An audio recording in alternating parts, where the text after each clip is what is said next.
So hello and welcome to another video sequence that's going to look at using the load action in a little more detail. So in previous chapters you set up your web service and you tested your load in SOAP UI. I'm going to now go into Oracle Policy Modeling and create a new project and leverage your connection to show a simple example of how to use load. So here in Oracle Policy Modeling, I need to be connected to the hub. I'm going to open up a file that I happen to have here somewhere. But you can equally just create a brand new project. And in this project, we're going to do a very simple data model. We're going to create 3 attributes, first name, last name, and a Boolean to say whether the interview is complete. I'm going to click the mapping button and log in to my hub.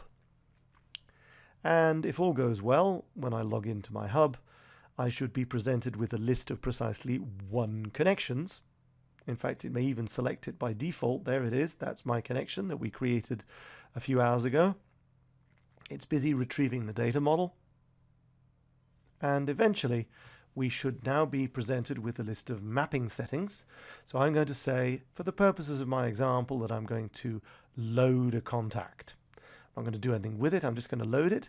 And then I'm going to map using the input mapping screen those two fields, first name and last name, to Siebel metadata.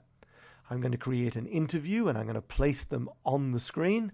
In fact, I'm going to make it easy. I'm going to create a new screen and just put those items onto the new screen.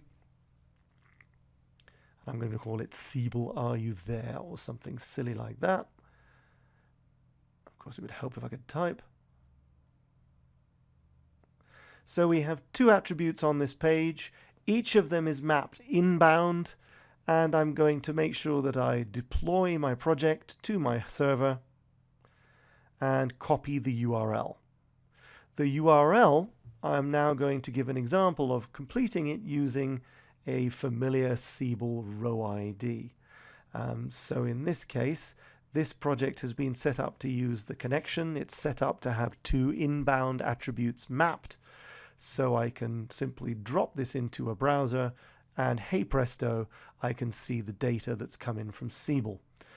If you don't believe me, we can always go into Siebel Call Center, for example, and find another record with a different row ID. So let's go into the Contacts tab, into the Contacts list, and let's create a new record, the ultimate proof that we're doing this live.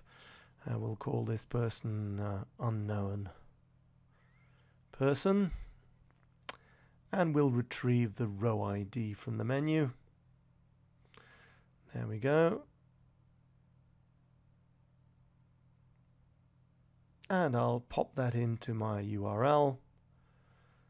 Close that session so it's a new one. Off we go. And 3, 2, 1. Up comes my project with the data from Siebel.